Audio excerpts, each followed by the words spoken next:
It's no longer a regularly scheduled podcast. It's more like a special edition, Jeremy. These are, we release these almost like Netflix does documentaries. It's, we release them maybe once a month, and then we'll do 2 or 3 episodes at a time. And I'm really sorry to all the people who look forward to this podcast every week, because by golly, we're not every week. I don't know what to say. We do something every week. We're in Sports Extra. We do this. I can say that recently, with some of the conversations I've had, I'm aware that we are watched or listened to, whichever one they're doing. By the Major League Baseball personnel, college coaches, players. So I'm not sure, amateur and professional. I'm not sure. I know it's been consistent, but I think everybody knows we've been pretty busy. And it's, in former years or previous years, we're starting to ramp up for the postseason. So now there's a time for us this is the time we kind of get going. I've had my summer, usually you've had, this year you've had world travels that have gone on, and, we're usually in a position where we're ready to rock right around now. So it's not bad timing. And, look, let's face it, in the postseason, we're every day. That's true. All the time. And, we're just ramping up. We're ramping up. Yeah, it's our spring training right now. We're getting going. The big news around the baseball industry was an announcement from New Balance Future Stars Series that New Balance Future Stars Series and Stack Sports enter a industry-changing agreement, which includes the area code games. And basically, Future Stars Series will integrate its cutting-edge technology platforms from Stack Sports into its operations to benefit players and families. I guess the big takeaway, Jeremy, is, and I know The Athletic dove into this a little bit. Well, yeah, more than a little bit. I think you're trying to simplify team travel and simplify some of travel baseball. Is that kind of dumbing it down in terms of a headline? This has been something that, first of all, I need to pat everybody on the back. Oh, wait. Should I tell people who may not know about the area code games? Go ahead. Or do you think most people here know what the area code game is? I would think, no, I don't know, because, something I've learned from Jason Churchill is that people that listen or people that read, they don't read down, they listen and read up, right? So if people are here for the big league stuff, they're not going to know about the college stuff or the high school stuff. So, if you want to give them a quick elevator on it, that's fine. Well, area code games it's a select tournament. No? Yeah. Yeah, it's good. Select tournament, yeah. Amateur. The teams are named after major league teams. You have the Athletics, you have the White Sox, you have the Royals, and you look at some of the players that have played in that event or those events over the years: Mike Trout, Alex Bregman, Clayton Kershaw. I don't have the list in front of me, but it's a lot of times a who's who, and all the scouts go, right? Yep. And it's a pretty big deal. Actually, it's a very big deal. And there's tryouts held nationwide to earn a spot at the area code games in late summer, which is about August. Is that a good enough little Cliff's Notes version? August 5th-ish. Listen, growing up in Southern California, I was a very young, just pre-high school age player, not by much, when it started in 1988, I want to say. And then by the time I got to 1990, I went to my first area code tryout. And the idea then was, it was just California. It expanded to, other regions, obviously, and now there's 8 teams. For the purposes of continuity, I'll explain, at the time there was Team 1 Showcase. There was the Olympic Festival with USA Baseball. There was obviously area codes, when I just talked about. And then later on, not too much later on, started East Coast Pro, which is essentially like the area code East. Now, within that, you've had other groups that have done different stuff. Now, we are a little bit of a throwback with a very progressive tilt. That's how I would describe us. Pro people, obviously grown, a little bit of an international touch to it in different places. And of course, my background has now been talked about quite a bit with how I grew up in the game, who I grew up around, what that meant to me. And then, being a Southern California native, I remember the purity of the area code games. Now, over time, and look, for the last couple of days, now I could spend hours on this, and I know we only have a little window, so I'm going to try to do this in as short a window as I can. Last couple of days has been a very interesting time for me. And the reason why it's been interesting is that, some time ago, going back quite a while now, several newspaper or online publications, whichever way we want to call them today, have discussed doing stories on the Future Star Series, have discussed diving deeper into my background, have discussed want to talk about foundations and players that have been here and why we do things the way we do. And I have resisted. I've resisted for a while. And the reason why I resisted was because, very similar to when you and I first connected, I said, I'll let you know when I'm ready to do that. And so I wasn't ready to do it. We had stuff we were dealing with that I wanted to grow. I had a book that was coming, and a second one that's on the way. And there was just some things that had to get done with the series. We had to fight through a pandemic. And these aren't excuses. This is just my why. This is why this didn't happen. Over time, we had some milestones. And those milestones are well documented. And there's no need to go backwards into them. But as a team, I think we did a pretty good job over here. And with that, Major League clubs, as you well know, noticed, and for the first time ever, we have an actual advisory board for us that's similar. And in a group, we're a group that I would say is somewhere between perfect game and all the way free. That's kind of, I don't know how else to put that. I mean, that's just kind of what we are.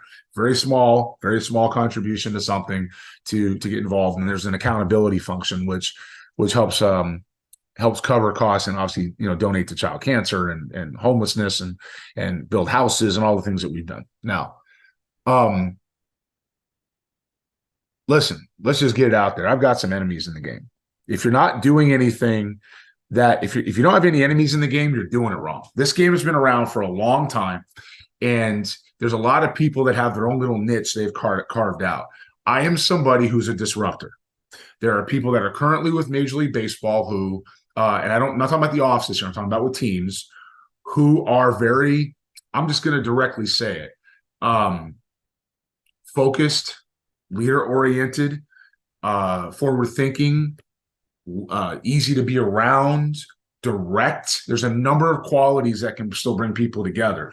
And then you got some people who are really, really small-minded, who like to look down on you, who like to, and I'm not talking about me, I'm talking about just people in general, like to look down on you, like to cause trouble, like to make things up.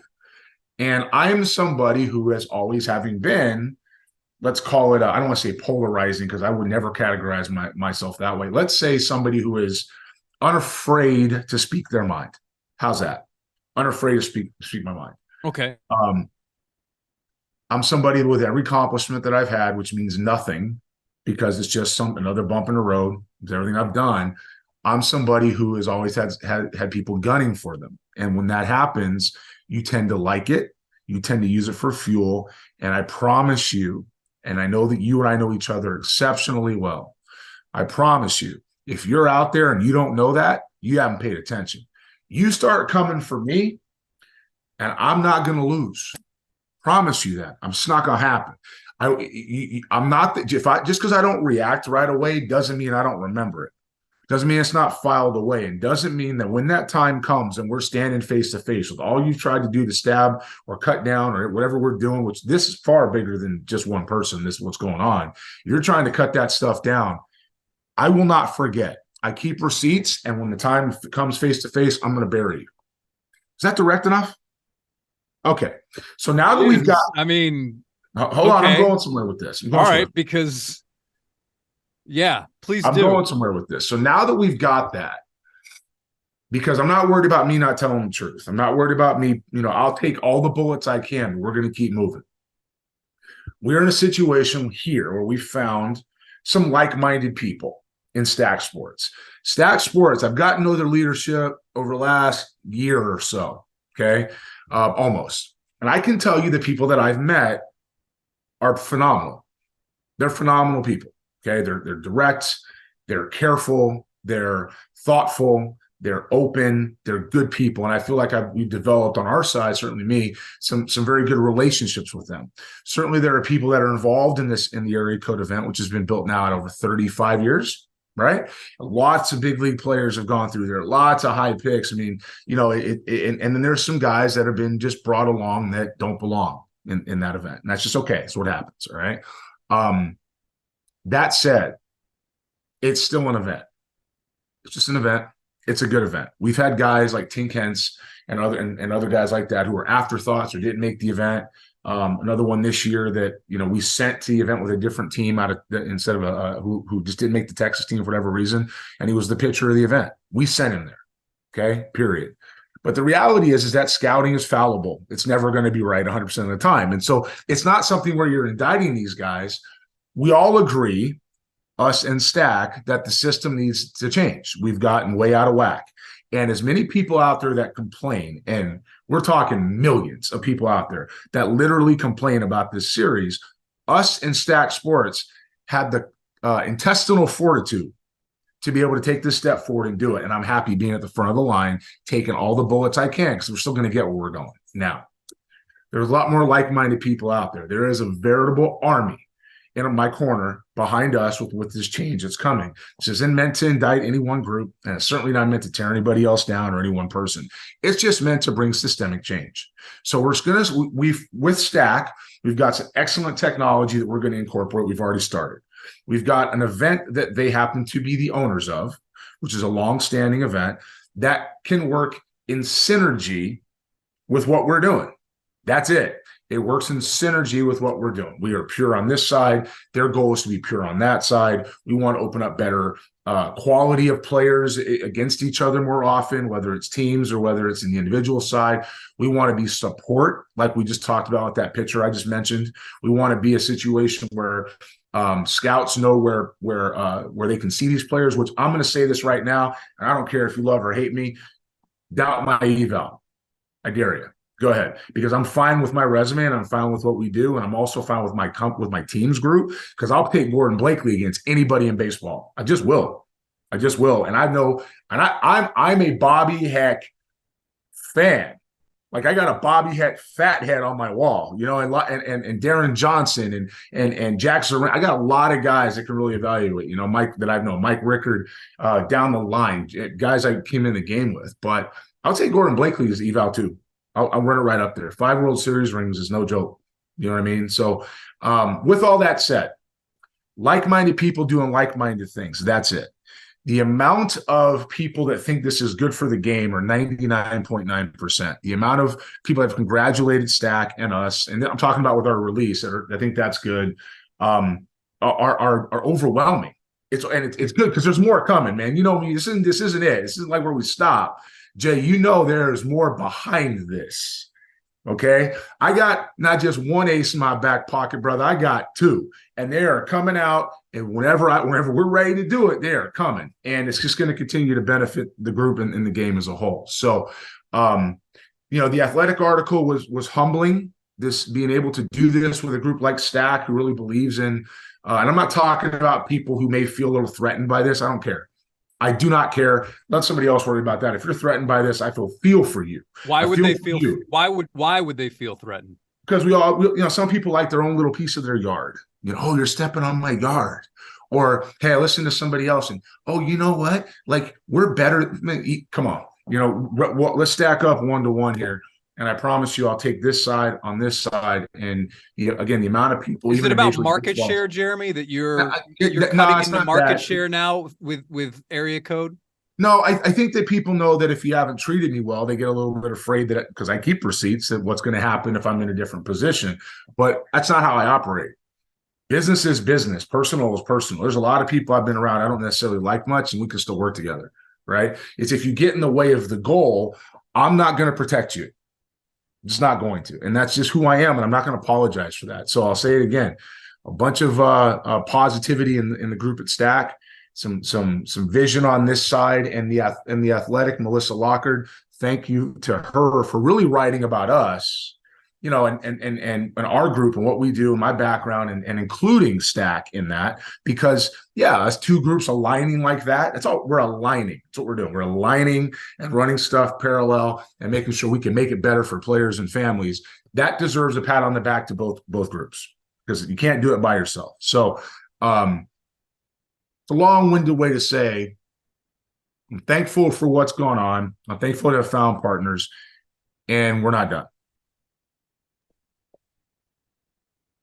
How much influence will you have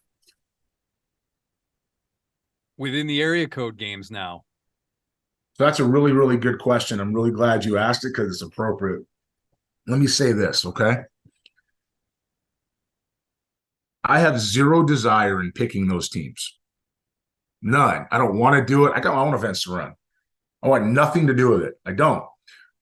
What I think that the goal here is to continue to plug good people in collectively into good places, to make everybody else's life easier with technology, and to eliminate a lot of things that players don't really need to go to by aligning groups that do have similar thought processes and have track records. That's the goal. It's let's call it a little bit of an industry unification, not a takeover, not somebody taking over other events, because I'm not letting them take over my events, and they're not asking. They're not going to pick my now. Look, our advisory board, I'll say it here first. Our advisory board, when the rest of this is complete, will absolutely consult with me on a conglomeration of these events. But I don't want anything to do with picking these teams. I got a bunch of stuff to worry about, man. We got 4 companies here. We got digital going on. I got Major League Stadiums to deal with. Like, I'm good. I don't need anything else on my plate. A podcast once every 2 months. Yeah, and it's never been a desire of mine to do it. Why would you want to do that? We have other things that we need to get to, and the Athletic did a good job of highlighting some of the other things we do besides just that one event. We don't do that one event, man. We have hundreds of events now a year that impact different levels of players and try to have some kind of return and impact on the game. And that is what our Major League Advisory Board bought into, was a wholesale game change. So I'd be a complete hypocrite if I decided to turn around and just be part of this thing. That's not how that works. What I will say is, I believe there's a collaboration that can naturally occur with some of the things that Stack and us would like to see happen that still allows us to control our own events. Okay? New Balance did not do this with me through, let's call it, a very lengthy extension on top of now, right? This is what, 7 years? It's not over yet. We're going to get well past 10 before we even have to talk about this again. Okay? So that's not going away. So they didn't do this with me to let that happen again. That's not a slight on them. It's just what they wanted to do and what we wanted to do. When it comes to what they're doing, they have a great event. They have a great, well-attended, 500 scout-attended event. And it's something, if I'm an amateur player, I want to be a part of. But, excuse me, with that in mind, it's a 5-day event, and that's not what we do here. So we're going to work together. We're going to work side by side. We'll start with a calendar. We'll start with kind of a connecting of the dots, if you will. We'll start with some ways we can mutually help each other. And we'll see where it goes from there. And that's it. This isn't a 1-year thing. It's not a 70-year thing. It's something we're going to try for an extended period of time to see what phases make sense best. Anytime you disrupt the industry, people are going to be a little freaked out. They're going to be a little scared. But you know what? Are you in it for you, or are you in it for the players? Are you in it for the game, or are you in it for your pocket? Because I'll tell you right now, money doesn't motivate me. Business is business, but money doesn't motivate me. I'm motivated by something else. And so if you're getting in my way because of money, we're going to have a problem. I'm actually glad I asked that follow-up question, because I felt like you answered my first question a little more concisely. So now I think I understand, and I think the audience will understand what this partnership, this unification means. It starts with calendar and connecting dots, and I'll use Matt It's High about with streamlining things a little. Yeah, I mean, we use Matt, and technology is such a big part of this. I mean, the game plan stuff that Stack has is great for our data model, and some of the things that we gather together. Players can have that individually. We've got some registration stuff that streamlines our process. We've got a few different things there. It's not like it's a one hit wonder. There's 4 or 5 different groups that they have that all work together with what we're doing. We have so much of the scale. I mean, to me, if you're against this, you're just afraid of our evals being better than yours. I'll just flat out say it. And there's a couple people in particular that I'm going to talk around when I say that, but that's because my evals, or our evals as a group, been better than theirs for 20 years. There, I just said it. Okay. It doesn't mean, though, that you need to get in the way of this. So, it's imperative that everybody understands that each side or each group is going to have control of what they've built to this point. And I certainly don't want any part of controlling that over there. I don't want anything to do with that. I got enough to worry about over here. But I do want to make it better for players as a whole. And I also know with the stuff that's coming behind it, our focus has always been development, role building, growth, and exposure. Because I'm fairly certain that if I tell you somebody can play and I tell you why, as Michael Holmes stated in the Athletic article, and I didn't even know Holmes he was going to talk about until I read it. As Michael Holmes said, the credibility that's been earned over here is something I take very seriously, and I'm very thankful for that. I don't need to worry about anybody else's yard. I got my own to take care of. All right. Now that we've thank you for that, by the way, because I've been chomping at that one. I didn't know. No, I'm glad. Again, we don't rehearse this. We don't talk about it, and I'm glad I asked that follow-up question. Oh yeah, because I've been pretty heated over something the last couple of days. Yeah, and I know you and I kind of discussed it a little bit. I've been like incensed. All right. Angry. Yeah, I know. Okay? I know you. I know. And I know that part. I just didn't. All right. So let's focus on this a little bit right now. When you look at, and I think this is applicable to every major league team, but I'm going to obviously zero in on the Astros here. Fans in Houston have a big problem at a certain position. Martin Maldonado is the starting catcher for the Houston Astros. Mm-hmm. Statistics, analytics will tell you Yanier Diaz is a better catcher defensively and offensively. Fans don't understand why Dusty Baker continues to play Martin Maldonado. As a former catcher, can you tell us why Dusty would hold serve or continue to play Martin Maldonado? And I imagine it has a lot to do with the feelings and preferences of his pitching staff. So you caught me on a good night, because this is I'm just fired up, man. So we're just gonna get into it, and that's what we do. Sometimes the energy is a little bit different based on what you and I have going on tonight. You bring it. I would say 85%. Tonight ain't that night, and I'm on it now. So we're gonna talk a little bit about a fan base that is very, very passionate, but also has a tendency to look at things as if it's 2 + 2 = 4, and that's it. And that's not how this thing works. I saw some tweets today. We've had the John Singleton discussion. I saw some tweets today when James Click was mentioned as somebody who was a World Series winning GM and the architect of last year's team, right? And then other people said, no, it's Jeff Luhnow. Are we really going back there?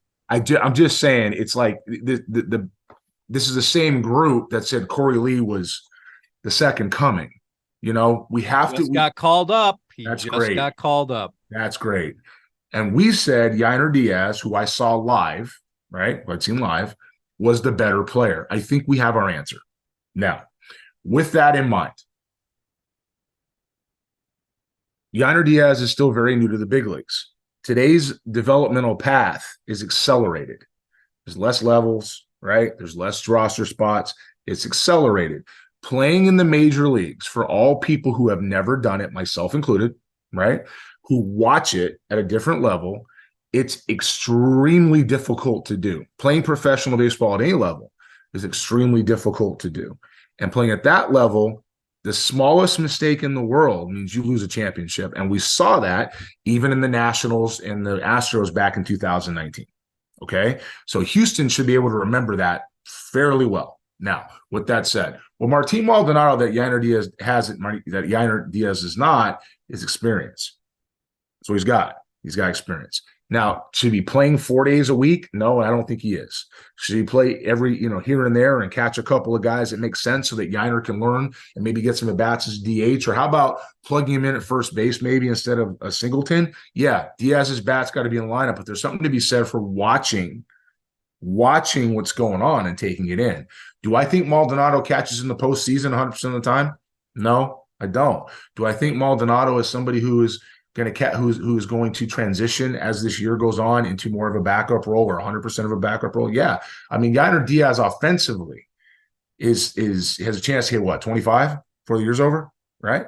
2025, and then you've got the defense, which has been much maligned till he got here. And I know a certain baseball analyst on KHOU that saw him catch and told you he can improve some things, just got to go catch, right? And somebody that did it, and he's done that. So do I think this is forever? No, I think there's a learning curve that has to happen at the big league level, that until you've ever played this game in any level, especially at that one, you don't quite understand if you haven't evaluated it, gone through it, experienced it, or reported on it.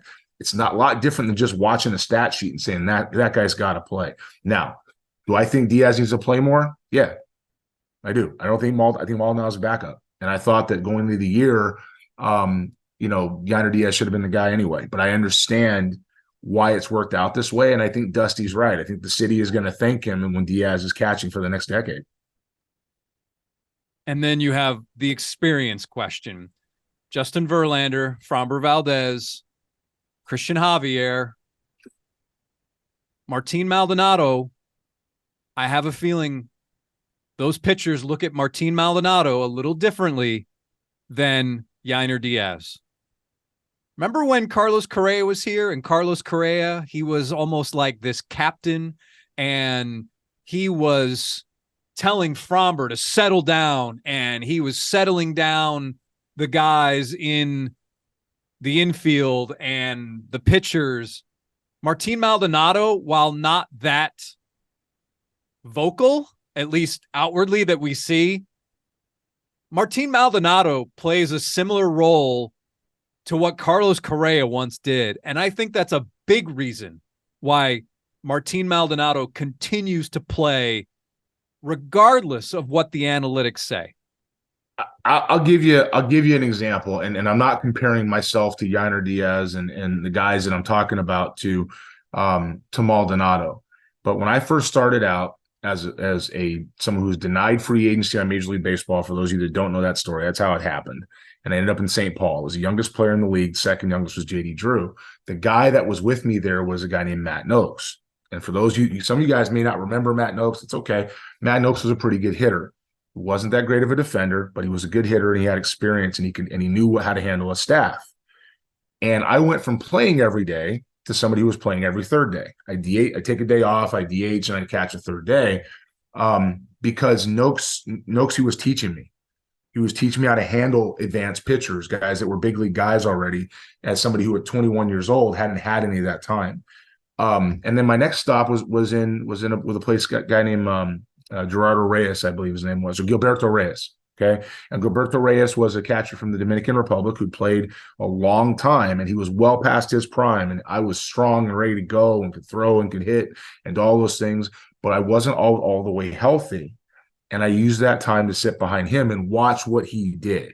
It didn't mean that I didn't have a more upside. It didn't mean that I wasn't fresher in my career. It didn't mean any of that stuff. It just meant they were veteran guys you had to learn from. And that time was invaluable.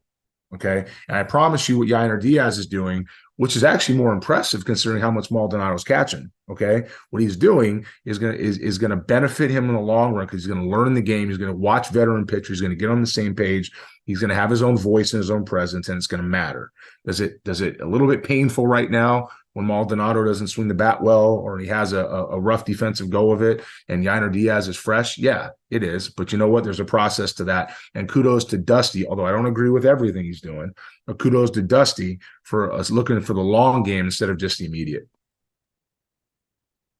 Trade deadline was a while ago, but it's very interesting. You said to me something when the Astros made their deal, Justin Verlander, Justin Verlander and a Brinks truck coming to Houston for Drew Gilbert and Sean Clifford. And you told me, and I still, it resonates with me, and we only have about 5 minutes left. This just shows you draft for upside, because it took Drew Gilbert and Sean Clifford, two guys, to get a Justin Verlander. And is it Ryan Clifford or Sean Clifford? Did I say Sean Clifford? Ryan Clifford. Ryan Clifford. You draft for upside, and to you, this was more of a tell that you draft for upside, because if you draft safe guys, your Corey Lees, your Seth Beers, your JB Bukauskas, they just don't bring talent back. And if they do, you got to package 8 of them like the Astros once did. Man, you caught me on a good night. Well, you only have 4 minutes left. Well, this will be quick. I'm somebody who has been very, very hard. I think that's fair on the Astros drafting the entire time, and I'm not wrong.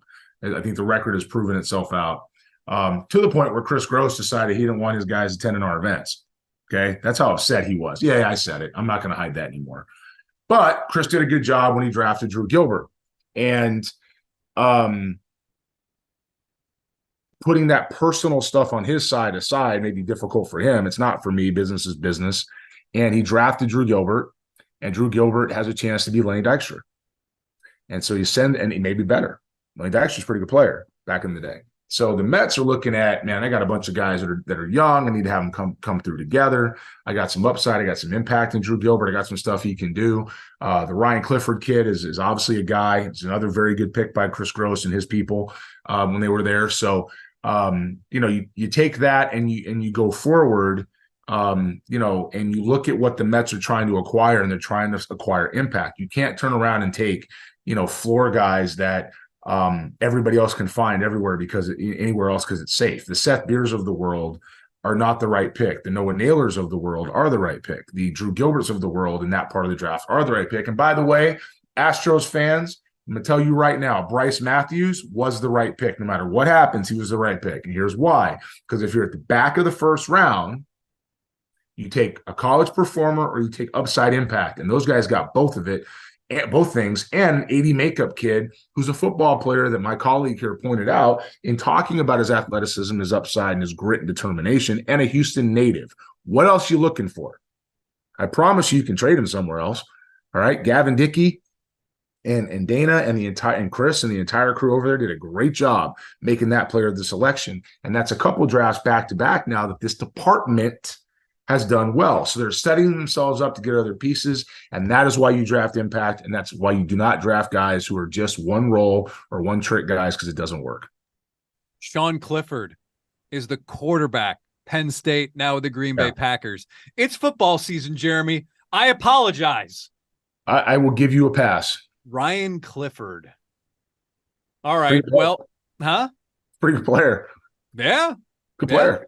Well, the Astros typically draft one or two guys, high school guys that they save their money for, and throw a bunch of money at one guy. And this time it worked. All I know is that again, I haven't been wrong. I give them credit where credit is due. Mm-hmm. I'm excited for our events coming up here. I'm excited for the Astros to try to get in the postseason. They're right in the middle of it. It's a long way to go with where they sit this year. And I'm looking for another main event at Fenway Park where another 33 guys might get drafted out of that. All righty. Well, that's going to do it for another Extra Bases. Until next time, whenever that is. He's Jeremy. I'm Jason. As always, thanks for listening. And please rate this podcast. Give us a rating. Ask your questions. Say whatever you want. You guys comment away. Knock yourself out. Away, and I love it. We'll deal with it at a later time. Take care. Have a lot of fun with it.